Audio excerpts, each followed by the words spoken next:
December 4th, 2025, 7:30 a.m. in council chambers. Tony, please call the roll.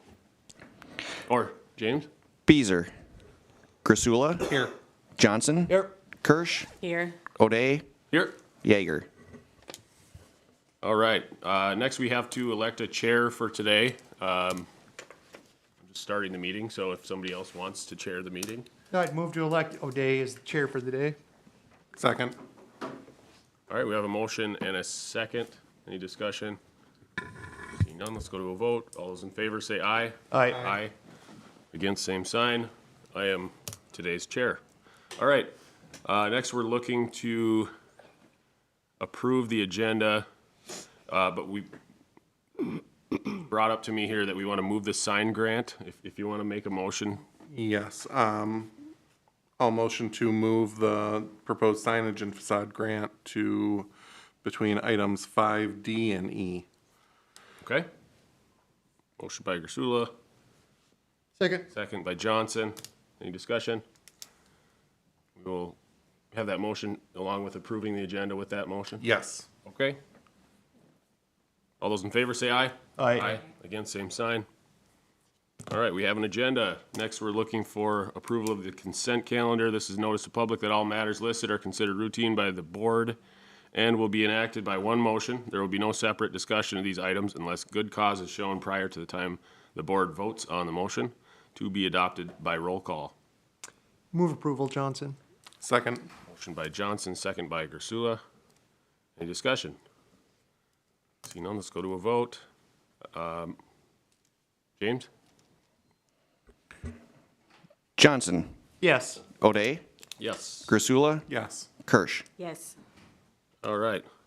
Next, we have number 5. This is unfinished business. 5A, we have the Washington Street Mitigation Plan update. I believe this is Mr. Killian.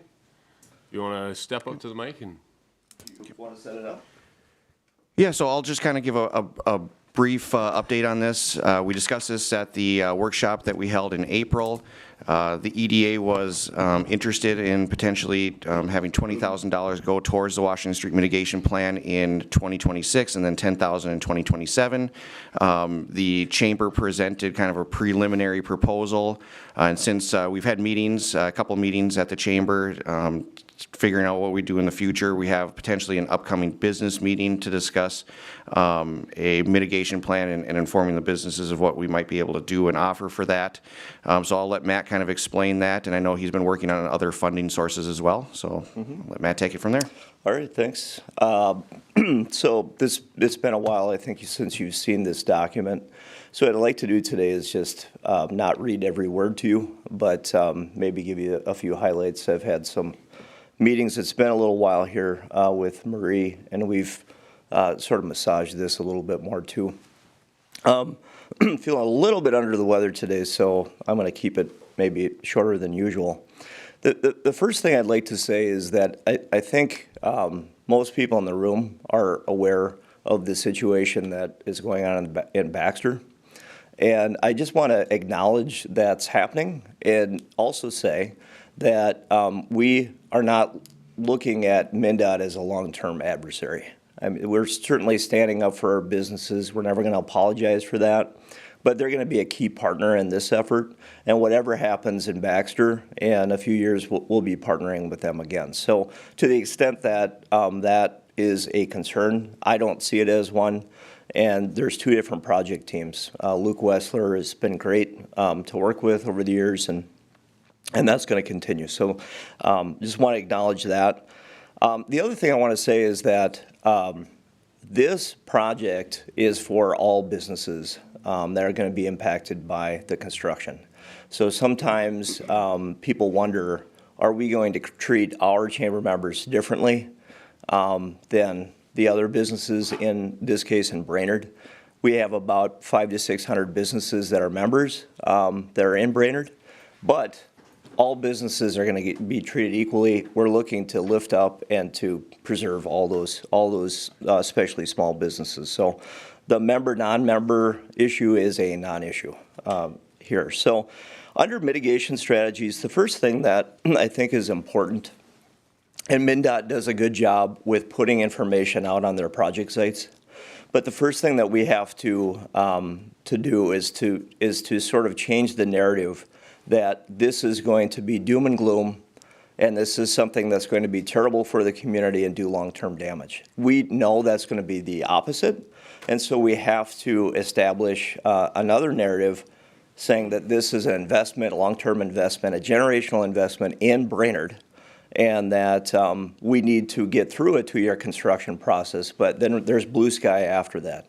It's going to do wonders for the character of the community, the way that visitors perceive the community as first impressions, and I think all that's going to benefit us economically. Second thing here is that web and social media hub. MnDOT does a great job in pushing out information. Their job is not to come up with a brand. Their job is not to necessarily work with businesses really closely to mitigate effects of construction. They don't do events. They don't do a lot of trainings. They don't do a lot of things that are in this proposal. So this is complementary to what MnDOT is going to do. I don't want to rebuild MnDOT's website on some new platform. That's not necessary. But I think we can complement what they're doing. And have a little bit more of a community-facing presence, and that's what this mitigation plan is designed to do. So it would be both web and social media, and we have a lot of followers and engagement and channels that we can do that. The other thing that's really interesting is on page 2, it starts with the business liaison, and this was an idea that came up early in the process. Someone that the businesses can call on if there's an issue or a question where they can get a liaison back to the contractor. One of the things I didn't know is that MnDOT can actually write a stipulation into their construction contract that has a liaison built in with that contractor. Now, that would be different than what we're talking about, somebody external. That's a significant expense, so we have to figure out whether or not that's a priority and whether or not we can raise the money to pay somebody for 2 years, at least during that construction season. I'm hopeful that one of the 2 local companies get the contract, either Anderson Brothers or Knife River. That makes things a lot easier for us for communication because we have relationships with both. My understanding is that Anderson is nearing a resolution to its issue. So I'm hopeful. I'm not sure, James, when the letting they're clear. Oh, they are. Okay, good. I didn't see it come in, Tyler. Yeah. So I'm hopeful if that's the case. I feel much more confident in the liaison that they provide. And then the way that that's written in the contract, they need to provide regular updates to both the city, obviously, and the chamber. Business workshops, I think, are self-explanatory. I'm hoping that MnDOT can take the lead on some of that. They see what's happening in lots of other communities, and they have a best practices guide, so they can help. Their communications department can help. But also training, and I listed some of the things here. How do you adjust operations? How do you expand your online sales? How do you do events? How do you get customers into your business when it's not convenient to get there? I think we can do some of those things. We need a steering committee. Obviously, we're going to put that together here after the first of the year. I'd prefer these people be diverse, but also have some sort of marketing sensibilities. I think Visit Brainerd, Mary should be a part of that. And there's some other people, Marie would be one. There's some other people, I think business owners that have some marketing sensibility should be on there. I'm thinking that could be anywhere from 5 to 10 people. You see the tentative budget. I'm pleased that you're at least considering doing $30,000 contribution from the EDA. I think that's a wise investment. We need to get through this 2-year period. I don't think there's anything personally that you can do as far as marketing and PR that would be more important than what we'd be doing here in the next 2 years. I believe we'll be able to match that, at least with private contributions. The Chamber is going to put in $10,000 from our foundation. I have been engaged in talks with a couple other foundations. I think that we can cash checks pretty easily from to 10 to 15 there. and at least 10 to 15 for other businesses. I was hoping to report some hard numbers. I don't have them today, but I feel confident that we'll be able to match the 30. So next steps, the 2 meetings that we have scheduled at the chamber, and we've done these business engagement meetings before. It's always good to have 2 meetings of duplicate content. So we'll have one on January 27th at 7:30, and then one on January 28th at 3 o'clock. This would be a project update, sort of refresher for the businesses by MnDOT. But I also want to do some brainstorming, present an overview of this plan. I don't want to create a bunch of things that businesses don't really want. So we'd like to ask them what would be most helpful to you, and then take our cues from those people as far as which of these things in this document would be the highest priorities, especially when you're talking about trainings and things. I don't want to start brainstorming a training and then we get 3 people that come. We want to hear what they want, what they need, and then react to that. I think that's pretty much it. I certainly can answer any questions. Obviously, Bladek's going to be a key partner in this. Tyler, I don't know if you want to weigh in on any of it, but that would be the update in the report today. Thank you, Mr. Killian. Does anybody have questions? Any input for this mitigation process? I do have a question with the events that you're speaking of. Do you have specific events in mind already, or is that still just something in the process of brainstorming? Yeah, regarding events, and I think you guys know that we operate the Pequot Lakes and Cross Lake Chambers. And one of the things there, when you talk about events, people tend to sort of envision like the big festival events, right? And sometimes what happens with the big festivals when you do that, they're a ton of work. People will come to the festival, they come to the farmer's market, they come to the craft fair, they come to the food trucks, but they don't always get to the businesses that you're intending to help. And so when I think about events, I think about what I would say decentralized events, where people are incentivized to visit specific businesses. And there's lots of creative things that you can do. I mean, the Frozen Four would be a good example. They get people out to all those businesses, and there's a common theme. In Cross Lake, they do soup and chili. There's a variety of different things that you can do. Those are the types of events I'm thinking about. Not that we're averse to some sort of big festival or centralized event, but I'm not sure that sort of strategically gets us to where we want to be. Right. Yeah, there's a lot of different places we could hold events along this highway, this corridor. Yep. You have anything from Lum Park to the giant parking lot at the old mall there. Mm-hmm. The distillery could have smaller events as well. So, I mean, we don't have to come up with all those ideas today, but it sounds like you're already thinking about a lot of different things. So, one idea, I know our budget is tight and we're talking about some other things like the facade improvements coming up later in the meeting, but in looking at how much money needs to be raised for this, maybe we open up to some matching funds for local businesses. Just an idea to throw out there. Maybe we can talk about coming up between now and March. But it sounds like we have some good partners that want to contribute to this too. So hopefully we can get the funds together to have a good plan here in place by the time we start construction. I haven't seen a schedule specifically when this start date is supposed to be. Maybe weather pending. I would imagine as soon as road restrictions are lifted. Okay. So you're looking at late April, May, but yeah, weather dependent. I have not heard about when the letting process is going to be. Or when are they going to select the contractor? Typically that happens between November and January. I've heard that it was going to happen the first part of January. Okay. So we should have that piece of the puzzle known here. Thank you. Soon.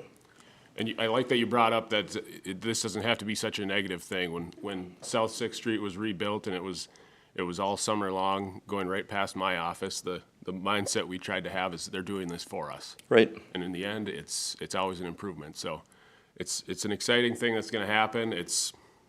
Road construction season is always a pain, but we'll get through it. So anybody else have comments? Mr. Kramvik? Yeah, so just wanted to have this agenda item as an update, so there's no formal approval of the funds. I know we'll continue to work on finalizing that proposal, but certainly wanted to make you aware, and staff is proposing to put the $20,000 in the budget for this year, and obviously then we'll come back with a formalized proposal.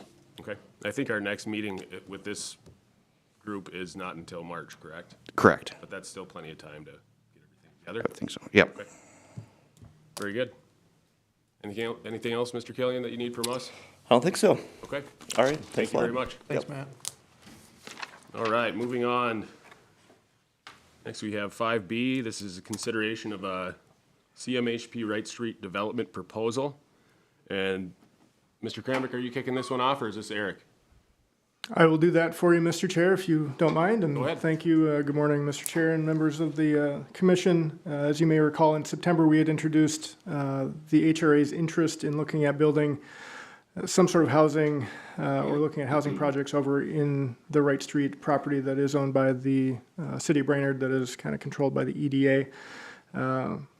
Since then, we have really looked more closely at that northern 26-acre parcel out on Wright Street, and have had some meetings with Central Minnesota Housing Partnership, which is a private nonprofit housing developer based out of St. Augusta, right outside of St. Cloud. Since then, in the last couple of months, those conversations have progressed. They've shown further interest in developing multifamily housing in Southeast Brainerd.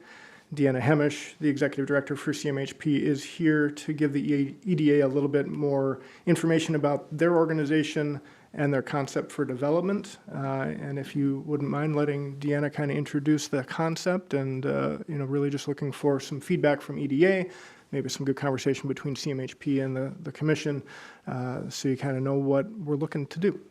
Thanks, Eric. Deanna, go ahead and introduce yourself. Thank you. I'm Deanna Hemish, the Executive Director of Central Minnesota Housing Partnership. And like Eric said, we are a private nonprofit organization, and we are developed by a bunch of community action agencies who are finding it difficult to find housing for their clients. And so they created Central Minnesota Housing Partnership as a developer for affordable housing or workforce housing in the area. So we cover 16 counties in central Minnesota, and we have developed over 38. We have either developed or preserved over 38 rental properties in our 16 county area. Locally, we own Timberland Townhomes. We own and manage those apartments, townhomes in Brainerd.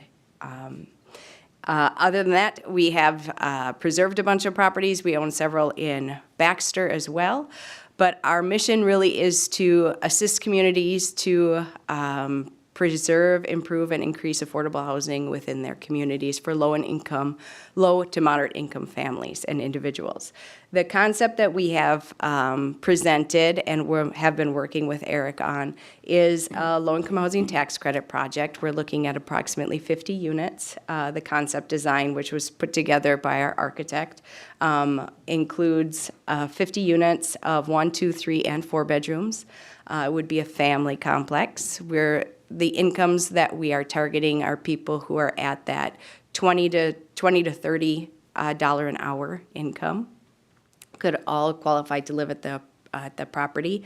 As you can see, there is detached garages, and the garages are on the side of the data mining area. That is as a way to buffer some of that noise that happens at that site.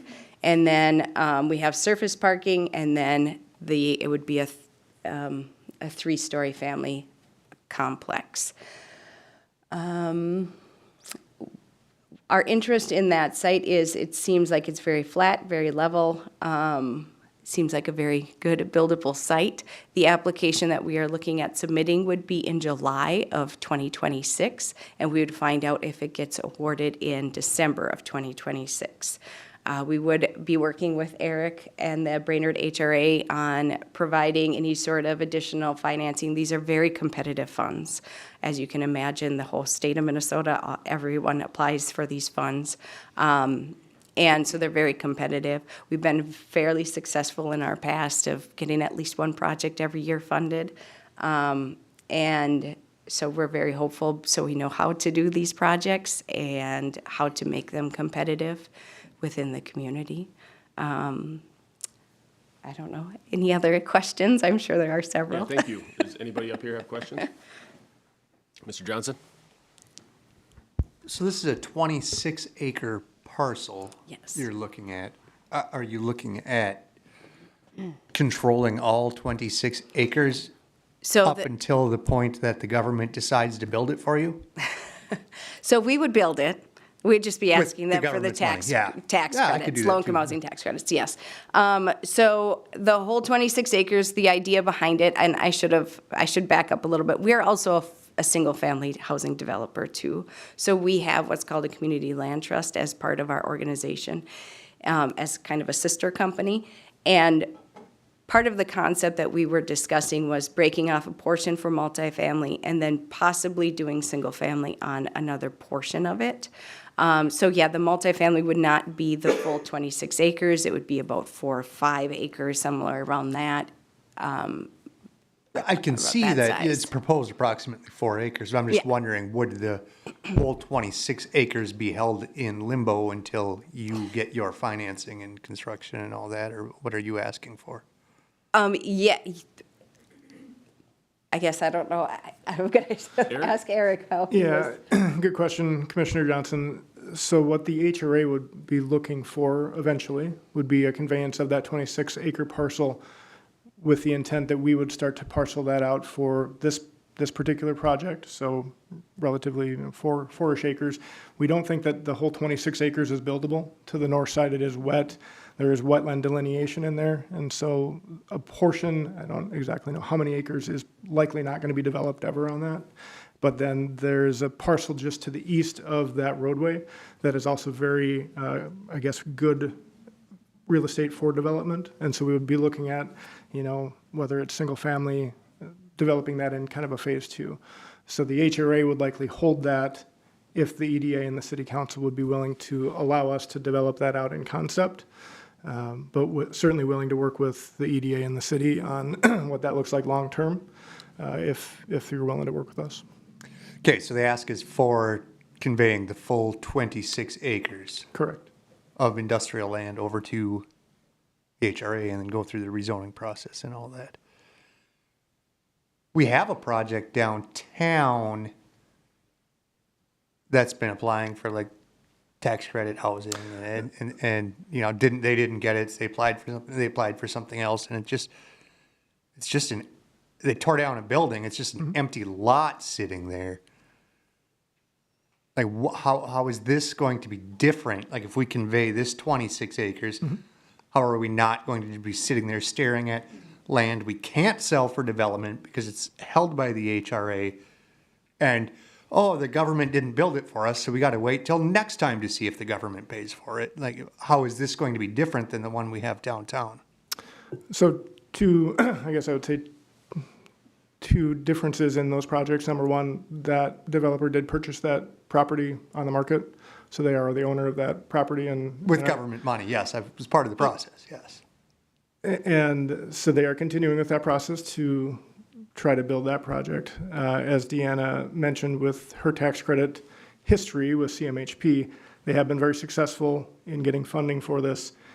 If the EDA and the city wanted to put some timeframes up there as far as allowances for how long the HRA would be looking at before there was groundbreaking, I think we would be interested in doing that if that's what it would take to get moving on it.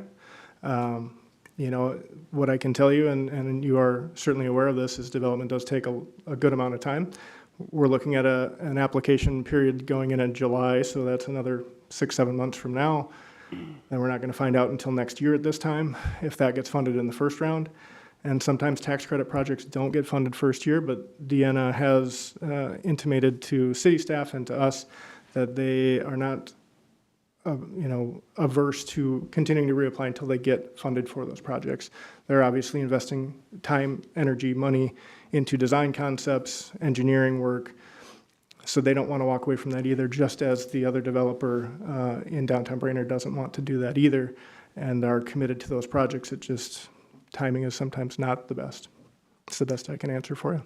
Okay, and I'm not trying to throw D.W. Jones under the bus at all, right? Like, I'm fully supportive of their project, but they also have have a track record of success of For being sure. granted money and haven't yet on this project.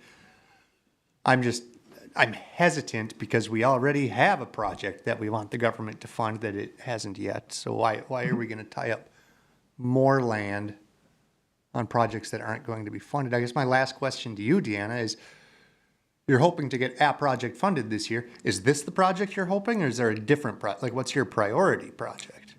Well, we'll submit 2 or 3. That's typically what we do. Yeah. 2 or 3. But based on the conversations I've already had with the Brainerd HRA, this application would be very competitive. So we don't know what your organization would prioritize. We just know that this one would be very competitive. Yes. Okay. Thank you. Thank you, Mr. Johnson. Anybody else have questions? I think Mr. Johnson shares some of the concerns I have. I don't want to slam the door shut on an idea like this because I think there's definitely a need for it. I question the location because it's right next to a very noisy data center. I know that it says in here you guys would do a noise study or sound study.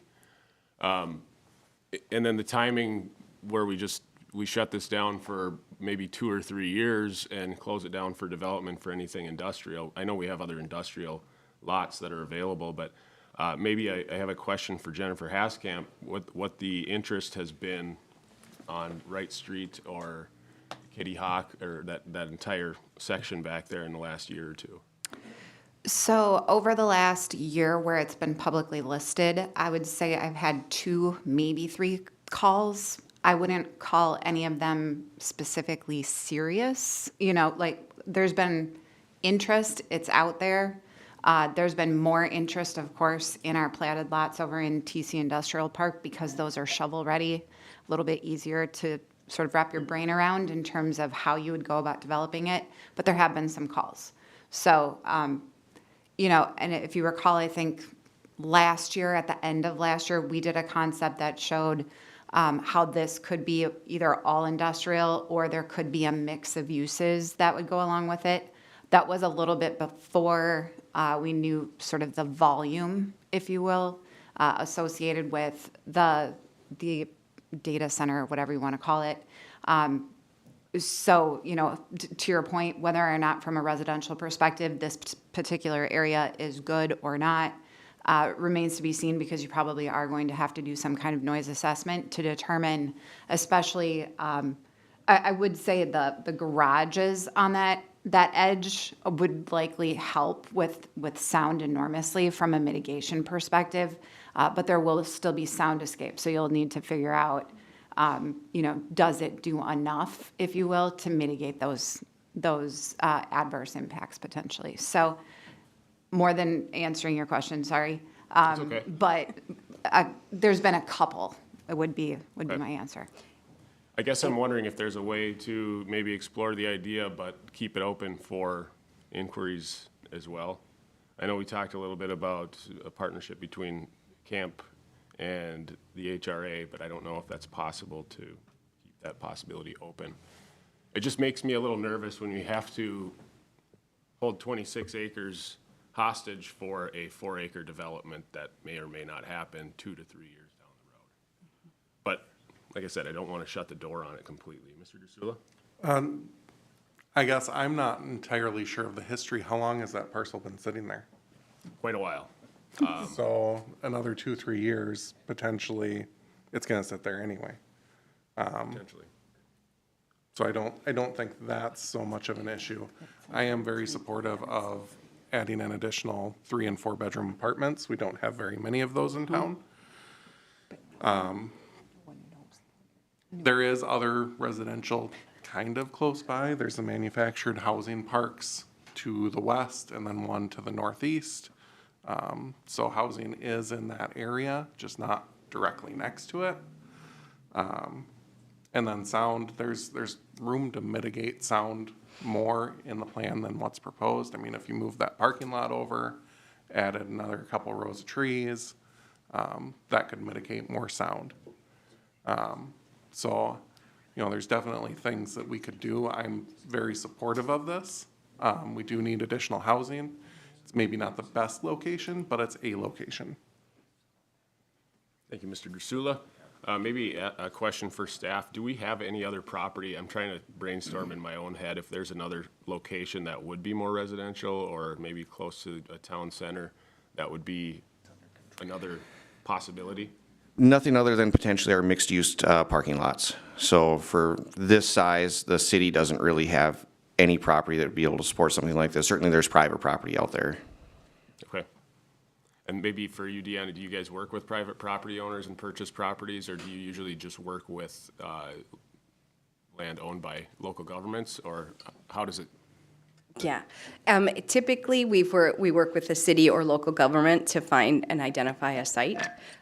We have purchased from private owners. It gets more expensive that way, and this is one way for the city or to participate and show their involvement and support of a project, and that goes a long way in an application to the state of Minnesota. Okay. In addition to the noise, I just want to bring up, we've built next to railroad tracks, and we typically use triple pane windows. We insulate, we do more insulation, things like that. So the noise when I visited the site is not as noisy as a train track. So I wasn't discouraged by the noise that, at least that I heard that day when we were on site. So. Thank you. Our residents love the sound of trains. The people who live outside of the city hate the sound of data centers. True. We know that. Yes. James? Yeah, and one other option the EDA could potentially consider would be to have CMHP kind of refine what they're looking at. I know this was pretty quick after we did a site visit. They were trying to figure out whether they were more interested on the east side or the west side. So they could always come back, and the request could just be to hold a certain portion of it rather than the entire thing, and we continue to list a portion of it as well. So that could be an option. Okay. Yeah, that was going to be my next question. What are you looking for from us today as far as an answer? You know, again, it could be something like that if you're interested in maybe only holding a portion of the property, direction for a staff to come back with, and CMHP to come back with a more refined proposal in March, if you're interested in us continuing to work on this. Okay. Eric? And if I may just chime in on that too, the idea here today is to introduce the concept, let the EDA know that the HRA and CMHP are interested and have taken that next step of looking at design concepts, kind of coming to the city staff, having discussions about what that looks like on the zoning side, on the build site, have done site visits. So really just to let this body know and the city council know that we're not just kind of talking in really general concepts, that we're trying to dig down into those more refined details to move this thing forward, knowing that the clock is ticking, even though it seems that July is a ways out there. The EDA only has 2 more meetings before that. Obviously, City Council does meet more frequently, but this body would need to make a recommendation to the council. So knowing that in 3 months, there could be another progress point, that's really what we would be looking for. We're not looking for a conveyance today.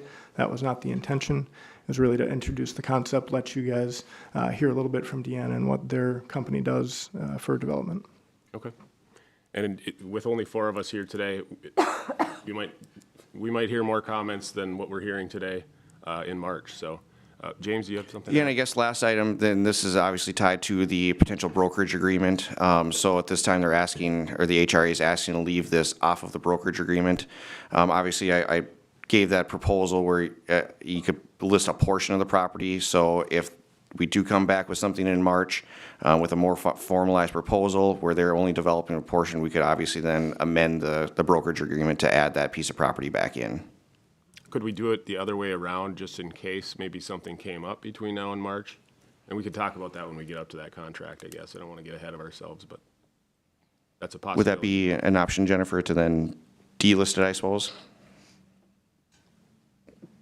Can we talk about it under the brokerage agreement? We can. On the next Yeah. agenda item? Thanks. We can bring that up later. All right. Do you guys have enough from us right now? I guess if it were up to me, I would like to see maybe other options. I'd be more comfortable holding a portion of this than the entire 26 acres. And if you're going to have other options, maybe something further away from the data center, just based on the noise. That's just my opinion. I don't know if you guys have anything to add. I agree. Okay? Okay, Do you have thank enough? Yep, thank you Okay. very much. Thank you, Deanna. Appreciate it. All right, moving on to 5C. This is consideration of a brokerage agreement extension with Camp Realty. And Mr. Kramvik, did you want to start this, or? Yeah, I guess I can just give a brief introduction here. We did a short extension of the brokerage agreement to bring us to the end of the year here. So again, this would be extending the brokerage agreement an entire year, which would then align with our typical scope of services with our consultants.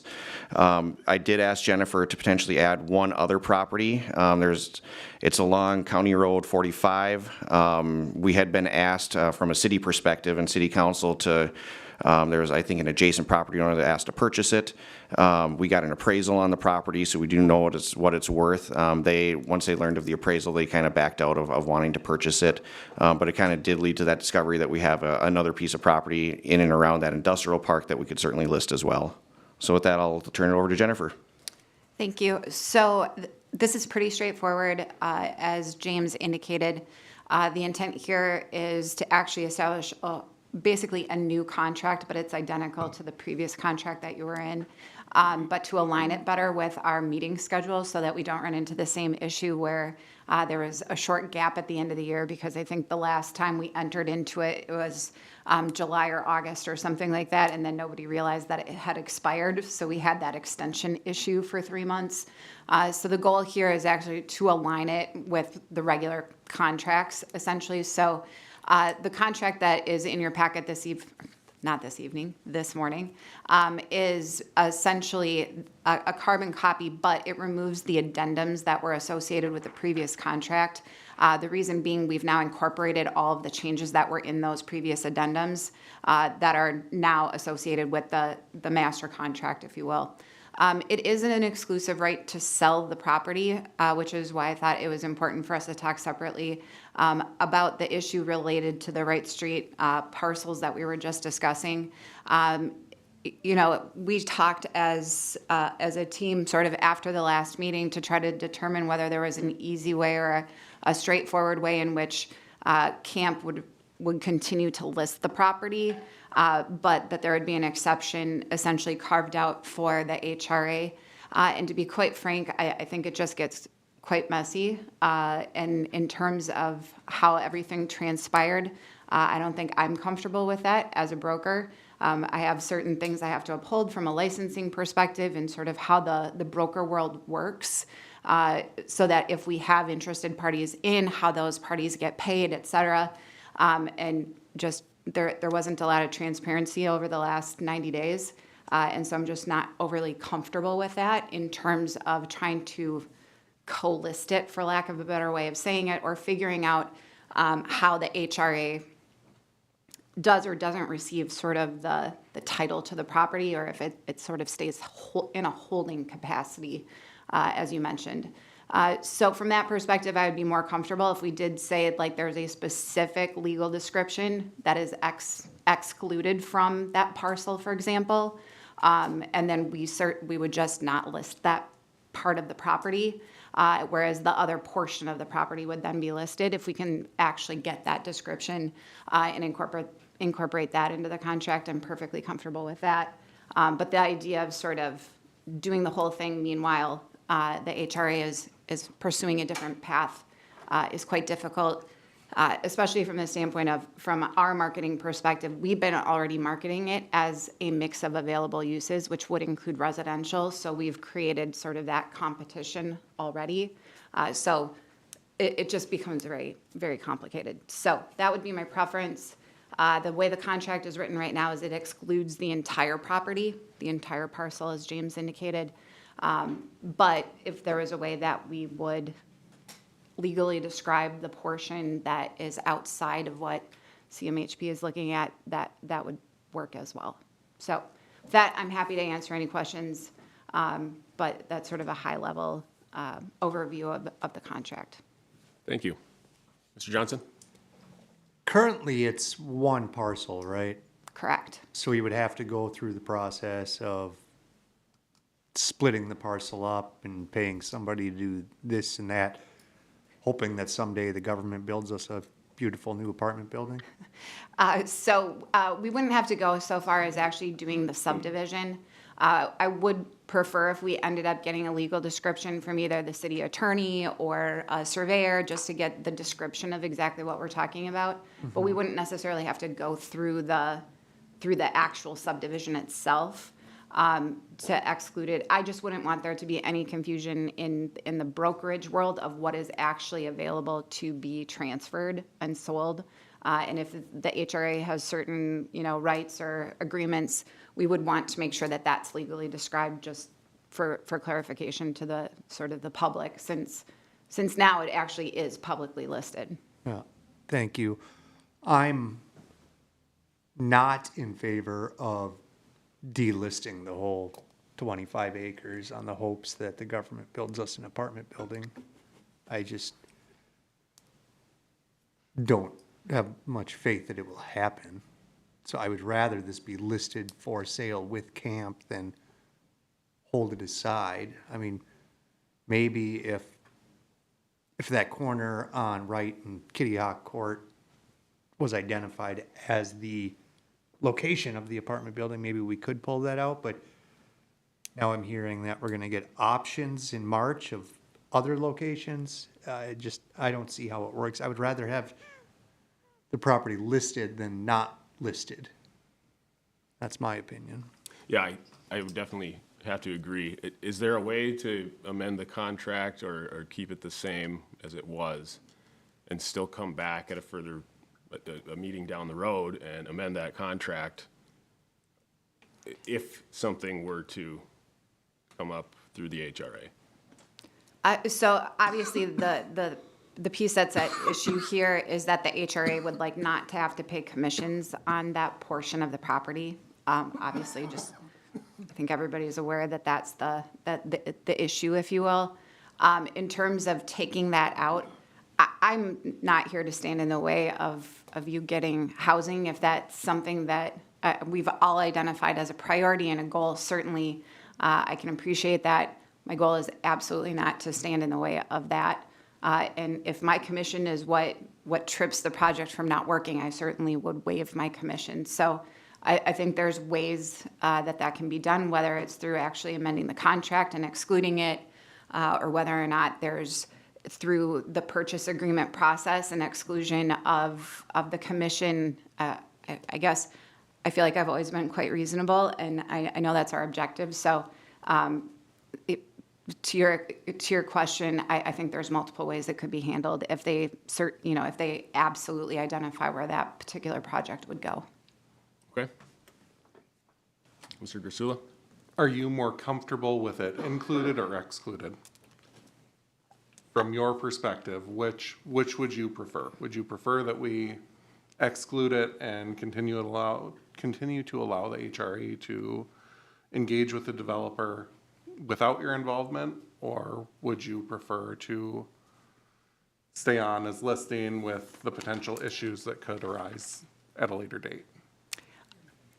That's a loaded question, because at the moment I haven't been involved with essentially what's actually been developed from the apartment multifamily. So I really haven't been, because it's sort of been operating as if I'm not listing it, even though it is actually listed right now. Okay. So it's somewhat of a loaded question. Okay. I could be comfortable with keeping it in. What I would like is for there to be some type of resolution probably in the first quarter of next year that we can figure out whether or not it makes sense to just legally describe that particular area and exclude it from the contract, do an addendum, and sort of go at it that way. So I don't love the ambiguity, as you might imagine, because as it turns out, I do have it listed right now. And so under, my insurance, my licensing, et cetera, and it is going along parallel, but I'm not really involved. So I would like some resolution in the first quarter. And then a follow-up to that, is it easier to, once it's legally described, add the portion that is not going to potentially be developed by the HRA? Then remove. No, that way is quite easy. Once we have that sort of legal description, it doesn't matter if it's to an addendum to exclude it or whether it's an addendum to include the area. So that part is very easy. I think that answers the question right there for me, is that we just continue on with keeping it listed through camp. And then if something changes in the future, we go ahead and make that addendum. Is everybody in agreement with that? Are we looking for a motion, James? We are looking for a motion, so it would be looking to approve the brokerage agreement with also listing the north parcel that was delisted. And again, because this is owned by the city of Brainerd, this will go to the next city council meeting as well. Okay. I would move that we sign the agreement with Camp, including the north parcel that was previously delisted. I so move. Motion by Johnson. Looking for a second. I'll second that. Second by Ursula. Any discussion? Seeing none, let's go to a vote. All those in favor, say aye. Aye. Against, same sign. Motion carries. All right, moving on. This is 5D, reviewing the property listing portal. Again, this is Jennifer Haskamp. Go ahead. So we've been working on this for basically our big task or objective for the year. I think I presented an overview of this portal in June, so at our sort of halfway point. And it's exciting because I think we're ready to launch and can actually get this portal online. As you recall, I'm sure, we identified as part of the contract this year the priority to be basically getting a mapping application on our website that allows for both public and private property owners to list their property essentially for free. And so what it looks like is essentially a mapping application that would live, at the moment, it's actually going to be hosted by us still. However, we are going to have basically a link on the EDA's website where you can click on it to see active property listings.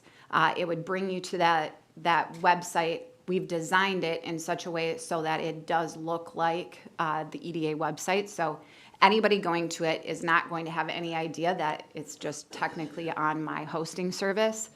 Part of that is because we need to work out the kinks. And so we've developed it on our side. It involves it involves our ArcGIS license. It involves some coding, et cetera. So this allows us to, over the next year, work out some of the kinks if they do arise before we transfer it over to the city or the EDA in terms of how it's going to be managed long term. So basically, we're proposing it would be a 1-year term that we would hold on to it just to work out the kinks.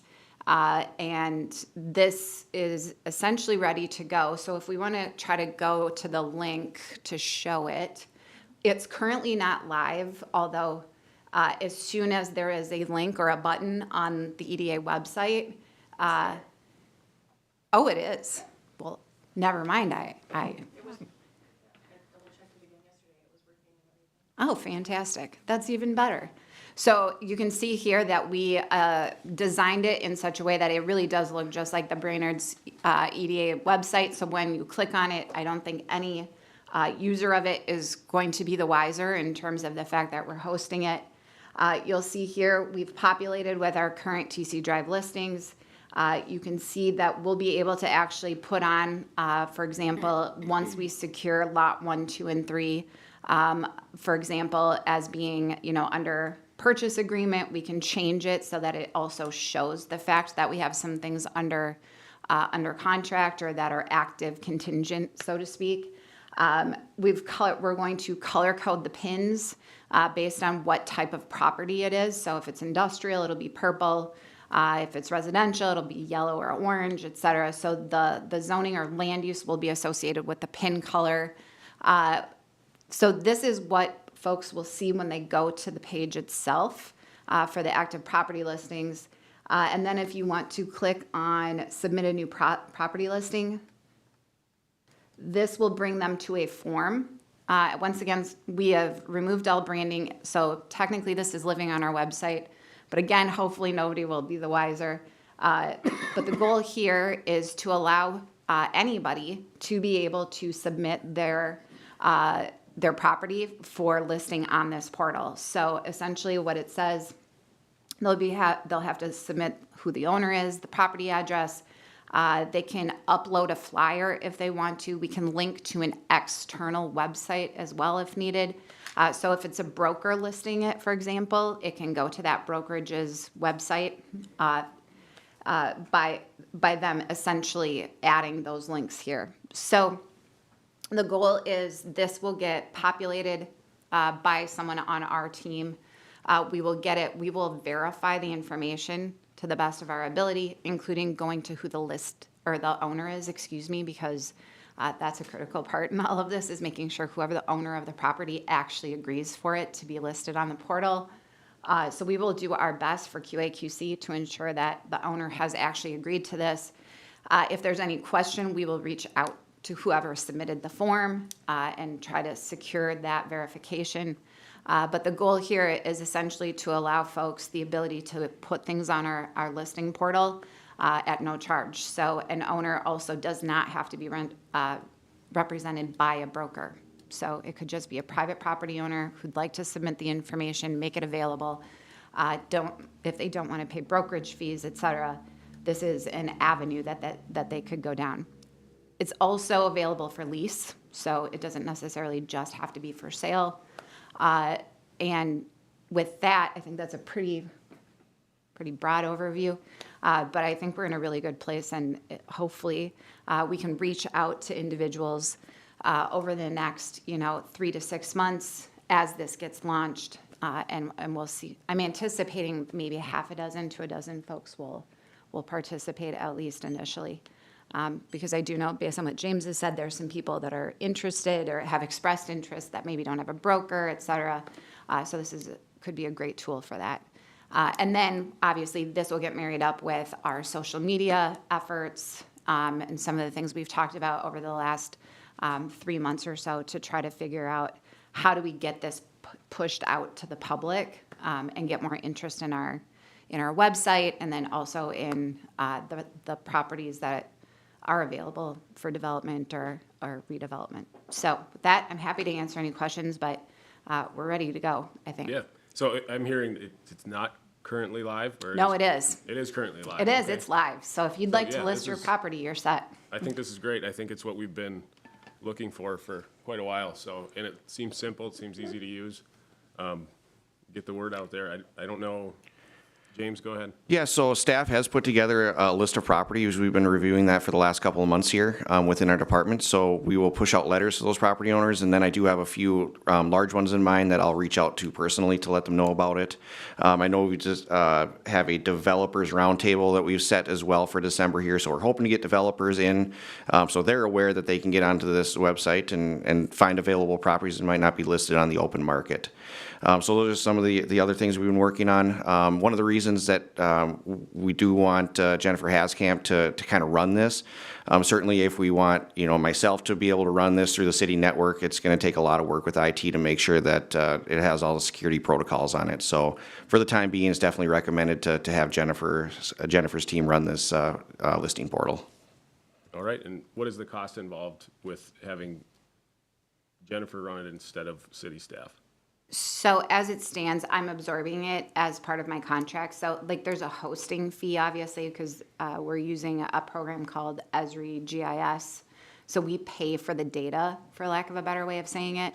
So I've just been absorbing it as part of the contract, as this was a priority for the year. Likewise, next year would be the same. And it's hard to know what you pay for credits, it's called. And so until I know where we're at in terms of how many properties we have listed, et cetera, I can't get a sense because of how Esri works of what that fee is. But that's why the next year will also be helpful, because I'll be able to actually calculate what that is. And then I can actually give you next year a cost of what that piece of it is. Okay. Yeah. And otherwise, it will be just part of our service contract. And I'm just hoping we don't get 1,000 listings, because then I hope we do. it might take my whole budget, but hopefully. We can talk about it if it gets out of control like that, but I like that answer. I'll keep you posted. So. All right. We're going to drop it on our site as well. So there'll be another listing or another place that if people are searching, they'll find it on ours. We'll drop the EDAs on there as well. So we'll have just another source. Excellent. Yep. Very good. All right, I think we're looking for a motion to, are we looking for a motion? This is not a contract, this is just, Not a contract. We could do a motion to approve to move forward with it. It is already on the website, but a formal motion would probably be good. okay? Anyone who want to try at that motion? We move forward. Okay. I'll second that. Motion by Johnson, second by Gersula. Any discussion? Seeing none, let's go to a vote. All those in favor, say aye. Aye. Aye. Against, same sign. Motion carries. All right, next we have our moved item. This is a review of the proposed signage and facade grant. James, take it away. Thank you, Mr. Chair. So as a reminder, for the 2023 facade program, the EDA provided 50% matching grant for actual construction costs, up to $5,000 per property, and continue to fund as many projects as possible until the $20,000 that were allocated were fully used. 5 projects were completed throughout the city. I know Bladek included that in their annual report. So as a reminder, at the April 3rd EDA workshop meeting, the board reviewed potential grant funding in excess funds for this year, 2025, which was $19,362. The EDA did elect to retain excess funds to provide additional funding for facade and signage improvements after the city considered enhancements to their sign ordinance. Certainly there's concerns about current signage in the city of Brainerd. The city did pass an ordinance that prohibits banner signs and requires wall signs to have some type of three-dimensional element. For this year, staff is proposing to allocate $25,000 for facade improvements and $15,000 for signage improvements in 2026. At the EDA workshop, the EDA did seem to want to direct the funds towards businesses along Washington Street or Highway 210 because of the Washington Street reconstruction project. So staff is recommending that the facades would be directed towards that. Did add a provision in there that, you know, would potentially allow some rear improvements as well if you're along an alley because you might lose some on-street parking for that. But again, this would be a similar $5,000 matching grant. And then staff did recommend for the signage portion of it. We've kind of recognized that signs are kind of a problem throughout the city. So staff is recommending that the signage grants could potentially be used throughout the entire city for businesses, which would be a $1,000 match. So potentially you could fund 15 signs throughout the city. You know, certainly like a pole sign or something like that, that's not going to make a huge dent in that, but certainly it would with wall signs. Wall signs typically in our building department, we see cost between $500 to $2,000. So it could certainly make a big dent in getting some of the banner signs down. And with that, I guess staff is looking for a recommendation to approve the grant program and direct staff to work with Bladek on a contract to administer the program, similar to what we did in 2023. And with that, I can answer any questions. Thank you, James. Does anybody have questions? Johnson? Will you scroll up a little bit, Max? So you're asking for 25,000 for facade and 15 for signage? Are you asking for 40,000 or are you asking for 25? 40,000 total. Okay. And so that would be dipping significantly into the fund balance. We've certainly held some funds off last year and had some excess other years. The EDA can certainly choose to lower those numbers if they wish, but I thought this would be a good starting point. Yeah, I question if that's a sound use of our fund balance, being that we don't have the money in our budget, right? We would need to just dip into reserves to pay it. So I'm not sure I'm comfortable dipping into reserves for a grant program for signs, but that's where I sit right now. Last time we did this, did we use reserves or did we budget it? They were budgeted previously. I know one of the conversations from this last year was to hold that money and put it, you know, essentially into reserves in order to have a bigger funding program for this year. So that's why staff did make this recommendation. But certainly, if the EDA wants to, you know, provide less funding, staff can work with that as well. I just feel like this is corresponding with the Washington Street reconstruction. This is kind of a, you know, big opportunity to do improvements along there that correspond with the reconstruction. So I feel like this is a a good use, or it's a good time to be dipping into that fund balance to support programs that are gonna make the biggest impact. Yeah, I think you could either take this money and use it towards the mitigation that we were talking about, or you could use it for something like this that you can continue to see into the future and actually makes a lasting change. I'm comfortable with it because I think we did kind of hold off spending this money for a reason like this, kind of like you said. It does seem like a lot of money, but it's there. Unless we have another idea of something to spend that money on, there's no sense in us just sitting on it. So, And even with spending this, aren't we still kind of staying in a comfortable level of reserves with? We are staying in a comfortable level. It's maybe a little bit on the lower end with the current proposed budget of the $220,000, but if that budget, the next year becomes more in line with what we've done in the past, about that 186, then that fund balance is, probably on the higher end. recoverable. Okay? Any more discussion? Questions for staff? If not, then we're looking for a motion. I would move to approve the signage program. Motion by Kirsch, I'll second. second by Grasula. Any discussion on that motion? Nothing? All right. If not, let's go to a vote. All those in favor, say aye. Aye. Against, same sign. Aye. That motion carries 3-1. Next up, we have 5E. This is a consultant year-end report presentations. First up, we have Tyler from Bladek. All right, I like going first. Morning, everybody. As you can see, the report that we provided to James, and it was in your packet last week. I'll go through this with a little bit of speed just to keep you guys keep us moving here. But again, I feel another successful year from Bladek's standpoint of supporting the city and the work that we do. I'll highlight a couple of items here. First and foremost, our workforce program. As you guys know, Mike Bierknes runs that program for our office, continues to do a tremendous job with this. Now just celebrated his 9th year of running this program. Well over 100 hires have been completed. 2025 so far. We've had 7 new hires, and I'll update that number. We've now had 9 new hires since I put this together, which was in the last couple of weeks. One of the newest hires is a new engineer that'll be working starting on the 15th. That's working at ATEC.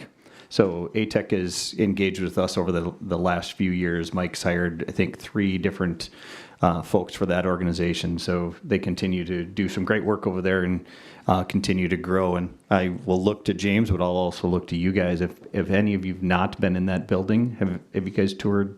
Any of you been inside the ATEC building?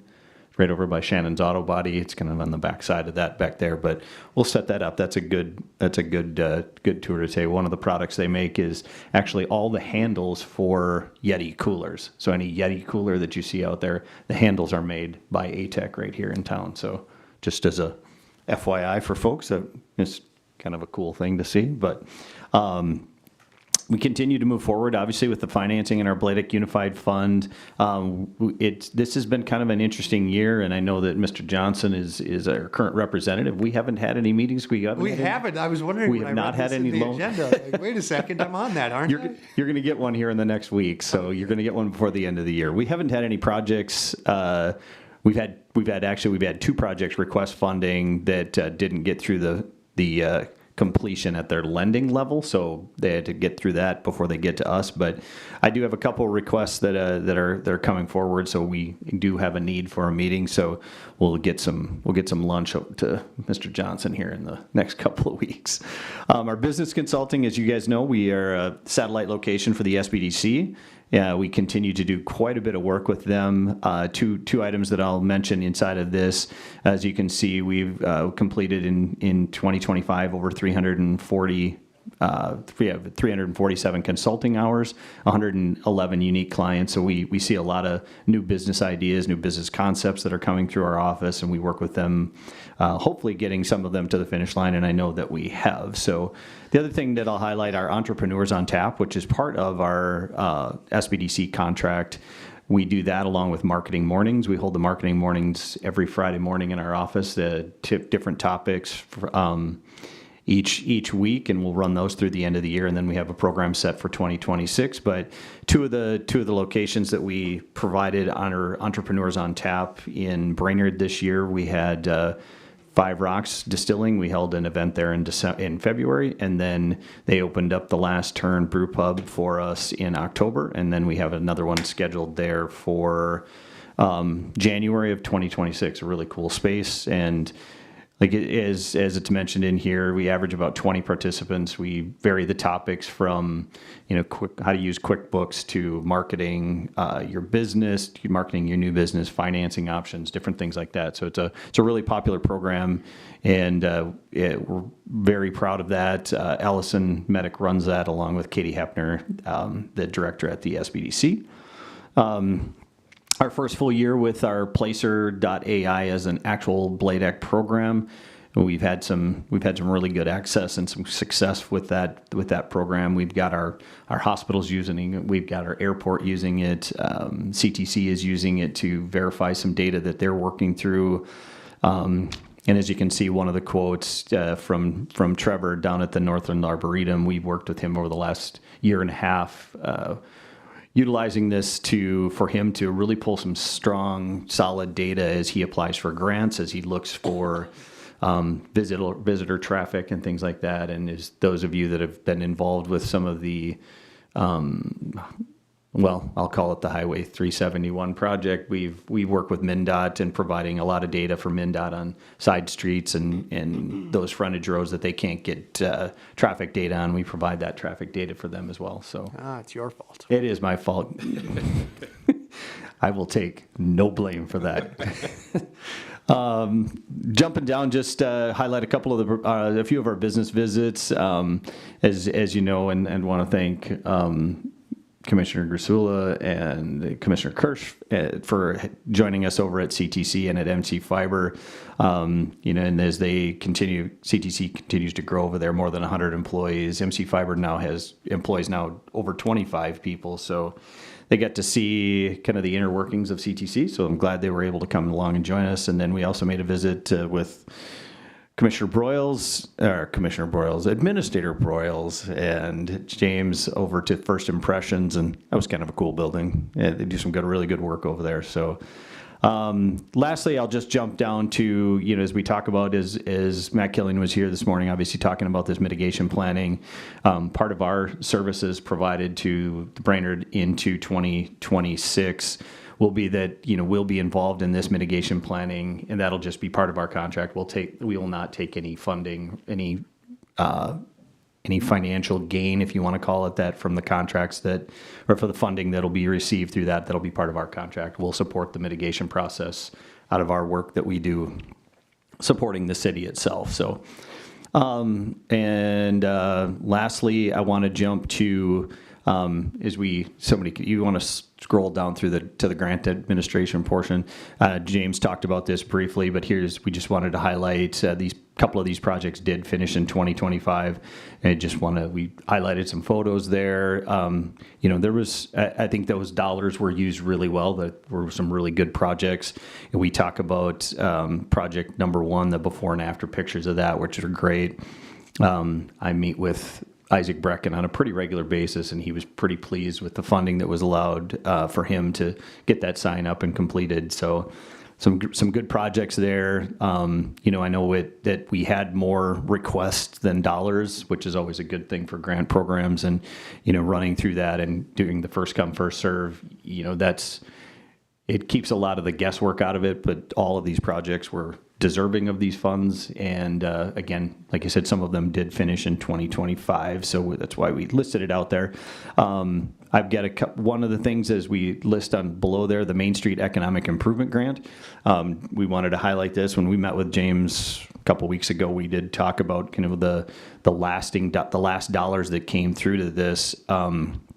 You guys all remember when we worked through this, and this was a Minnesota DEED program, and just to highlight the grant funding there. And as we looked at this, there was additional dollars that came back to DEED from other communities, which is really strange that they weren't able to use these dollars. Some of these dollars came back to Deed and to the Initiative Foundation. They sought us out. From what the Initiative Foundation tells us, because of the work that was done and the efficiency that was completed with the dollars that were used here, we had an additional $28,500 come back that those final dollars were allocated to the Brainerd YMCA. So good use. We were able to take those dollars that came back from other communities and put it to use for us here. So ultimately, the total awarded to Brainerd ended up being $786,332.24. So those projects needed to be completed and funds allocated by the end of 2025. And so we've got all of that done. So that was a carryover from from late 2023 into 2024, and then some of those dollars moved out into 2025. So.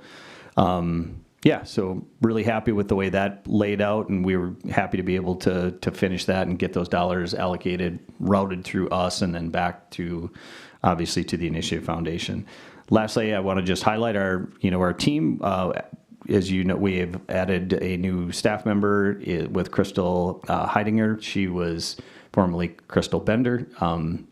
Haley Majerus left our organization to take work in real estate early in March of 2025. So we added Crystal as an administrative assistant in June of this year. And then lastly, I'll just highlight our board of directors. And one of the things I want to note for our board, our incoming president will be Sandy Zutzwiecek, and Sandy is the vice president of clinic operations here at the hospital in Brainerd. So we have more than, let's see, I'll do the math. 1, 2, 3, 4, 5, 6 of our 9 board members are from Brainerd-based businesses. So we really try to, we look at industry sectors when we're placing board members, but we also look at how we're really covering the entire county that we support. So we continue to do that, adding Rob Birkland, a new board member in 2025. Rob is the owner of Larson Real Estate Group, which is up in Cross Lake, and we didn't have anybody on our board that represented the housing side of things, so we thought it was important to add Rob, and Rob's a great addition to our board. Andy Isaacson will be moving into our vice president role for 2026. And so as you can see, we have with Mike Dillon, Andy Isaacson, Harris Charlier, Terry McFarland, Julie Anderholm, John Oline, Jim Hokinson, and Rob Birkland. So we got a great board. I'm very supportive of how they support us and the work that we do. So if you've got any questions for me, I'm happy to answer. Thank you, Tyler. Otherwise, thank you for allowing us to continue to work with you. Thank you for doing the work. Anybody have questions for Tyler? And then I had sent an email out yesterday to the consultants. I don't think there's a major change from what BladeX had done this year to what they're proposing for next year. But if the consultants could also kind of talk about if there are any changes and kind of what the request is for this way for next year, that way we can kind of do it in one presentation. Sure. Yeah, we submitted our shared services agreement to James last week with our activity report for the agenda here. We have about a 3% increase in our request for this year. Part of that is going to be due to, I know the work that's going to be involved in this mitigation process and what we'll be tasked with, which, we're very, very happy to do and continue to do. We've got a couple new programs that we're starting up with the high school, and I know that obviously impacts the district itself, but it's extremely important for us to keep that involved and make sure that we're continuing to work with our young students and our entrepreneur program that we've got running over there. So yeah, the request, it's a 3% increase in our request for funding for 2026. And, outside of that, we'll continue to do the regular work that we do. We're trying to add a couple more site visits to the bucket there, and hopefully you guys can continue to make those happen as we roll those out. I know our businesses really appreciate the attendance and you guys coming in there and showing the support for that. So it's a very important project, or very important that we continue to do that. Thank you. Questions? Doesn't look like it. Okay. We're looking for a motion. James? So we'll actually motion on the scope of services on the next agenda item. They could just talk about their presentation and what they're, I guess, looking forward to the next year in this item. Just a fair warning. I'll probably have to head out of here quarter after, maybe 20 after at the latest, and then we won't have a quorum. So just so everybody out here knows, we can, yep, move fast. So if there's nothing left from Bladek, thank you, Tyler. Moving on to Swanson Haskamp. So me again, I've already talked quite a bit, so I, in the interest of time, will not spend a great deal of time covering things we've already covered. I will highlight the fact that as part of last year's scope, we put together an analysis, a GIS review of underutilized and underdeveloped properties. We've continued to keep that updated, and it actually, I think, would be a really great tool for us in terms of targeting some folks who might be interested in listing their properties on our new portal that we just created. So I can see how those tasks, if you will, are related and hopefully can help feed the online presence. In terms of the priorities, once again, it was really building that portal that we just presented, so I'm not going to spend a great deal of time with that. You know, we've been working with a couple interested parties on the TC Industrial Park.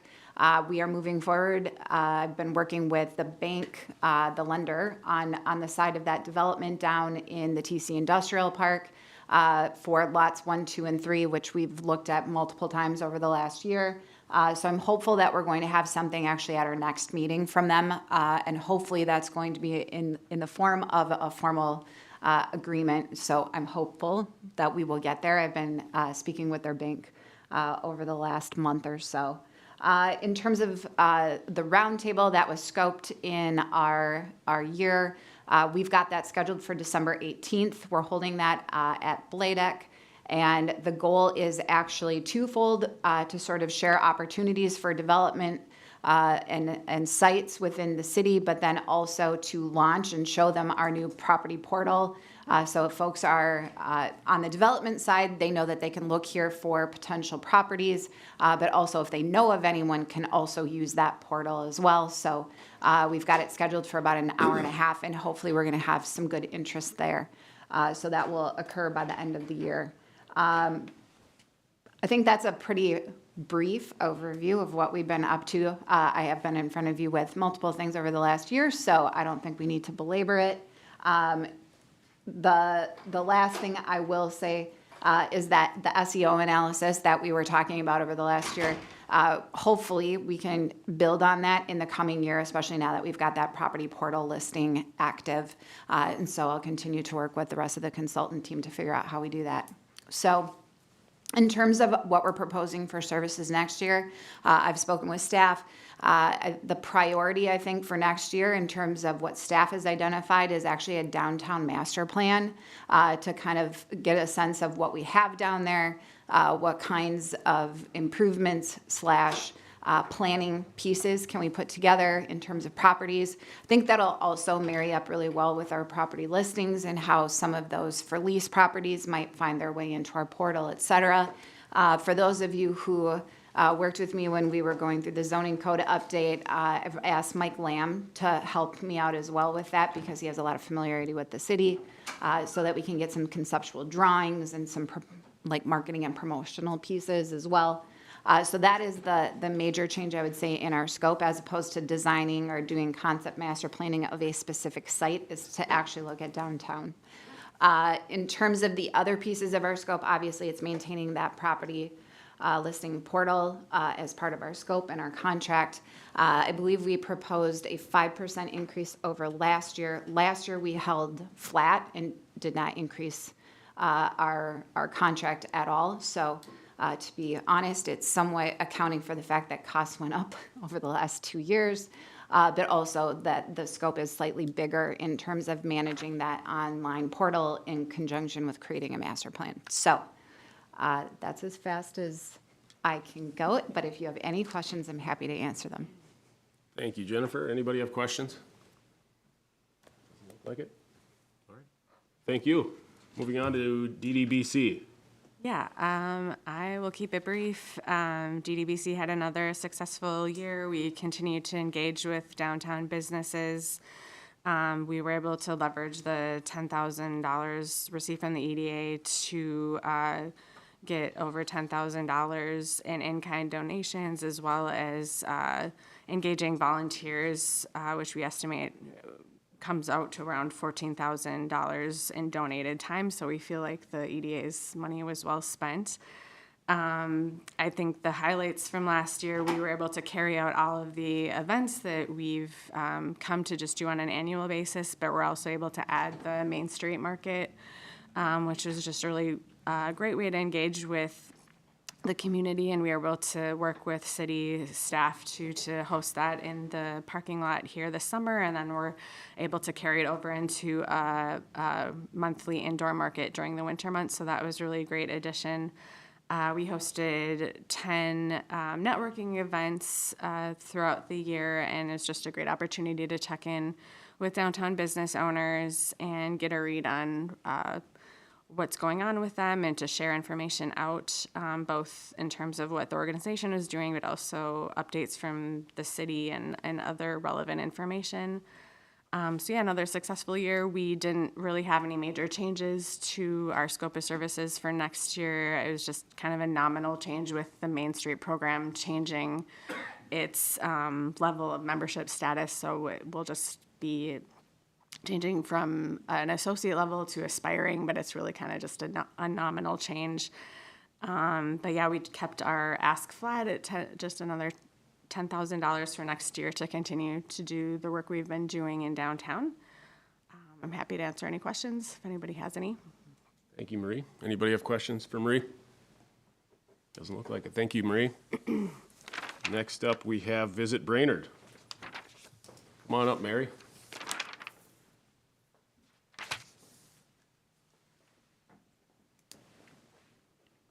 Good morning. So the main focuses of our scope of services are the website, updating the content and making sure that the SEO advertising strategy and everything is working. We had some hiccups early on in the year, but the website's up, it's live. We've got the property listing portal going, and we are nearly done with the blogs that we outlined that we were going to write for you this year, and that will go live here in the next month or so. The marketing strategy, we completed a marketing strategy, which we submitted to you for review this spring, maybe early summer. Some of those things have been implemented through the consultant meeting, and some of the things have been tabled. And so if anybody has questions about that, you can certainly let me know. It was just sort of a comprehensive strategy of taking a look at the priorities from what the EDA was looking at marketing and advertising in terms of property development and continuing with brand awareness and trying to reach out to businesses and developers. We did do an advertising campaign focusing on recruiting entrepreneurs and investors. That's largely a multimedia campaign of some print ads, some radio ads, and some billboards. Just a reminder, that's a top-of-mind awareness campaign. It's really hard to measure that kind of advertising, but I do feel confident that we see an increase in the amount of contact requests that are coming through the website and coming to City Hall. And so when people hear the ads or see the ads, they are reaching out and at least asking the questions. So I think that that's valuable. I think it's also something long-term that could be reduced or cut, but I would recommend that we keep it going for another couple of years as we continue to try and raise the awareness of the Brainerd Economic Development Authority specifically. The summer and winter advertising campaigns for shopping local, those have both been done or implemented. They work too. I think that they work, again, from the perspective of the anecdotal feedback that we hear from people who are coming into downtown. I've got the benefit of having the information center and gift store downtown as well, and so we hear from people as they're coming in that they've seen the ads, but again, very hard to measure. One of the things that I think that's extrinsically valuable is that the businesses know that there's some advertising happening and they feel supported, right? A lot of small businesses are running very, very lean operations, so an ad campaign for their purposes I think is very, very meaningful. We don't have any major changes to our scope. We actually reduced our contract by 18%. So we took a look and refined some of the ad campaigns. We did add more money into the SEO, knowing that Jennifer has a keyword list that we should add to the mix for the overall online advertising strategy. The feedback from James was focused very much on the website content and SEO going into this next year. And so we did cut the overall budget by 18%. And then just a reminder for us, the fees that go to Visit Brainerd are about 9% of the total of the spend. Everything else is a fixed cost that goes out to a consultant or an advertising vendor or something like that. So if we ever needed to make more adjustments, just let us know. But we did come down again this year for 2026. So does anybody have questions for me? Questions? Many. I always love it when the ask goes down. Fair Maybe the enough. other consultants can. But we appreciate it. We enjoy working with the group as a whole, and thank you for the opportunity to help support the initiative. So if there's anything else, let me know. I think you're doing a great job. We got that website up and live. As much as we can push that, I think it's going to benefit the whole city. So I was, you have something to add? yeah, I was downtown, I was in town on Friday and Saturday of after Thanksgiving. It was wild. There were people everywhere. I can tell you that we were out at the mall for about 15 minutes. I've never seen that parking lot that full. So whatever's going on, I mean, I think they'll shop local, and the effort that you guys are, it's working because people are, I don't know, Marie can attest to this or not, but there's a lot of people running around those 2 days especially. I don't know what I was doing in town, but it was busy. So I want to shop downtown. It's an experience. It got a lot was of good great. businesses down there. Tomorrow night, actually, we have the tree lighting at 5 o'clock, and every year we do that. It's packed. It's going to wild. be great weather tomorrow, so I'd expect it to be busy. And I think it's important as we continue to build this brand and awareness, and people need to know that there's something here, right? It's very, as weird as this sounds, it's easier to attract tourists, because they'll listen to the radio and see the ads and stuff. It's that re-educating locals and getting them to change patterns and traffic patterns and all of that. So every year, this time of year, I get feedback that people are like, oh, I hear your voice on the radio all the time. And, so you hear it, even though it's not a perfect science for return on investment. But anyway, thank you. Thank you, Mary. All right. That does it for reports and presentations. Next up, we have 5F, consideration for 2025 shared services agreements and the EDA budget. Hand this off to James. Yes. Thank you, Mr. Chair. So staff are presenting the proposed EDA budget. The final tax levy request has not been set by the City Council. However, the City Council did vote to keep the EDA funds at the 2025 funding amount of $186,812. The major expenses in the proposed budget are the consultant contracts, facade and signage grant, the Washington Street mitigation plan. The budget, without knowing the current contract with Bladec for the grant administration, which staff will work with them on, is $220,118. Again, the projected fund balance is $90,496, which is within the recommended fund balance of 35 to 50%. This budget plan would draw into the fund balance that has been growing as a result of holding on to those excess funds, as we had discussed before. So with that, staff does recommend to individually approve each of the shared services agreements, as some people have to abstain from voting, and then approve the Initiative Foundation request and approve the 2026 budget. And I can answer any questions. Thank you, James. Questions? Johnson? Yeah, so the shared service contracts plus Initiative Foundation is $159,970. We're levying $186,812, so that's $26,000. The chamber is asking for $20,000 to $30,000. We just approved $40,000 on. Max, can you pull up that spreadsheet that I emailed to you? That might just be helpful conversation. It'll be helpful to me, Connie. Thank you. There you go. That looks good. So I broke out what's different than what was in your packet is the highlighted green. Connie, is your microphone on? Sorry. What's different than what was in the packet is the highlighted green, which Gabe was just talking about. So if you scroll up to the top, you see the revenue coming in. Yeah. And then you see the expenditures going out. It lists all the contractors or the consulting agreements as they listed. And then a little bit for insurance, and then the economic initiatives that we've talked about today, and the Initiative Foundation membership. So we would be using $31,800 of fund balance. And then if we scroll down a little bit more, Max, and the highlight in blue is kind of where I put the recommended fund balance based on I know, 35 to 50% of expenditures. You see the actual projected fund balance. You see that we had budgeted that our fund balance at the end of 2025 would be 111,000. And based on actual estimates, it's gonna be about 122,000. Okay, so we're raiding the coffers. This year, one time only, everything's gonna be fixed and we'll be at minimum fund balance. Correct. Per fund balance policy of the city, yeah. It would be right, almost, would be at 90,000, so if the max is 110, we'd be close to right in a good range. And just also to note that this is the third year that the city council has held the EDA's levy the same, or held it flat. So just an FYI on that as well. Oh, I love a good Excel spreadsheet. Thank you for that information. Anything else? Questions?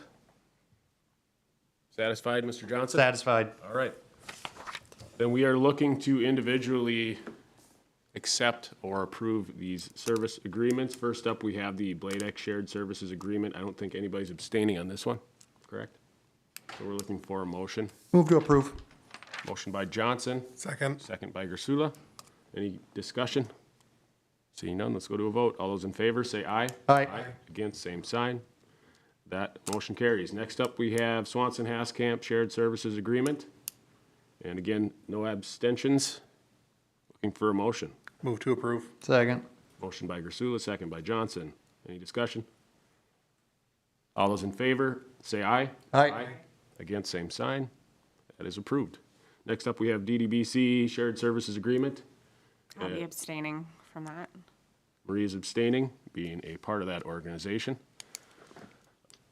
Looking for a motion? So moved. Second. Motion by Gersula, second by Johnson. All those in favor? Aye. Against, same sign.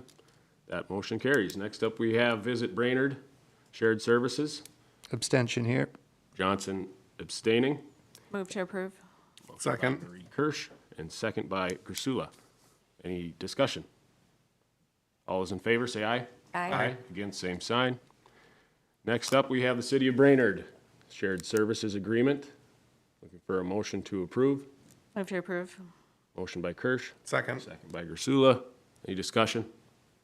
Seeing none, let's go to a vote. All those in favor, say aye. Aye. Against, same sign. Motion carries. Next is the Initiative Foundation request. Looking for a motion on that. Move to approve. Second. By Gersula, second by Kirsch. Discussion? All those in favor, say aye. Aye. Against, same sign. And then we have a budget memo. Is there something you want to mention on that, Mr. Kramvik?